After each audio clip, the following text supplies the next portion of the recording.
Apple just announced the iPhone 14 and iPhone 14 Pro with big camera improvements. We're talking a 48 megapixel sensor with a bit of an asterisk, but for serious iPhone photographers, this is an upgrade you're going to want. Let's talk about a few first reactions I have as a pro photographer. Hey there, Aaron here from techphotoguy.com, and as always, I'm talking about technology and photography. Today, it's the brand new iPhones. If you're into mobile photography and using an iPhone, or if you're iPhone curious, this is an important update you're going to want to hear. The big news with the iPhone 14 is that the iPhone 14 Pro models, both the Pro and the Pro Max, now feature an all-new main camera at 48 megapixels. Now, Apple has always been one to prioritize the end result and usage for everyday people rather than going for winning a spec or a feature war. That's not really a game they play. And with this 48 megapixel sensor, that's the same situation here again. It's 48 megapixels in a quad pixel capture pattern, which means that for most everyday use, for most everyday iPhone users, it's going to take those 48 megapixels, and for every set of 4 pixels, they're going to get combined into one resulting pixel for a final 12 megapixel image, which is plenty of pixels for almost every use for an image at this point. Let's be honest, right? But Pros, if you want to have that full 48 megapixels to work with, you're going to be able to capture that using Apple ProRAW and presumably other RAW processors for the iPhone. And so that bigger sensor gives us flexibility in a few ways. Obviously, there's more megapixels, which we talked about. But the other thing that it does is on the Apple iPhone Pro models, instead of simply having the 3 cameras that we have on our iPhone 13, we still have 3 physical cameras with the iPhone 14 Pro. There's the regular, which is the one with the new bigger sensor. There's the ultra wide, and there's the telephoto.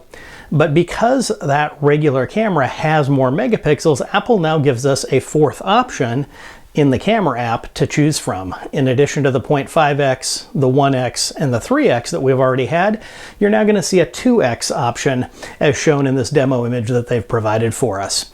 That 2x is using that main camera to give a 2x crop, still at 12 megapixels, and it should still look great. One of the things across all the new iPhone 14 models, regular or Pro, is a new Photonic Engine, which is the term that Apple is using for their upgraded image processing pipeline. This includes the processor on Apple's silicon chips that they produce for their iPhones, and how they manage everything to give even better low light performance across the line. On the iPhone Pros, we're talking about anywhere from 2x to 2.5x better low light performance depending on the camera that you're looking at.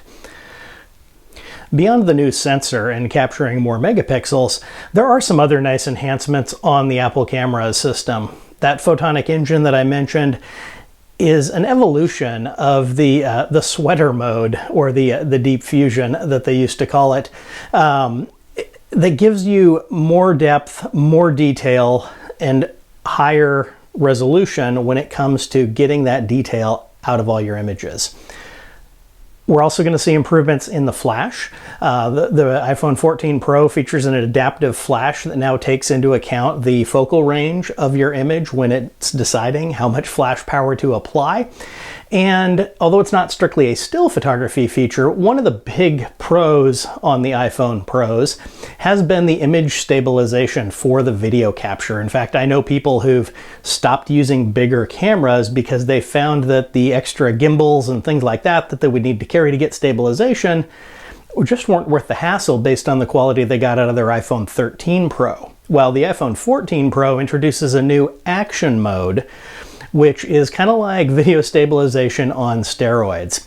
And it makes things even smoother, as you're doing, a fast-moving activity like running, or moving quickly in another way. So I'm excited about the new iPhone 14 Pros. As a photographer, I'm going to try and get one on day 1.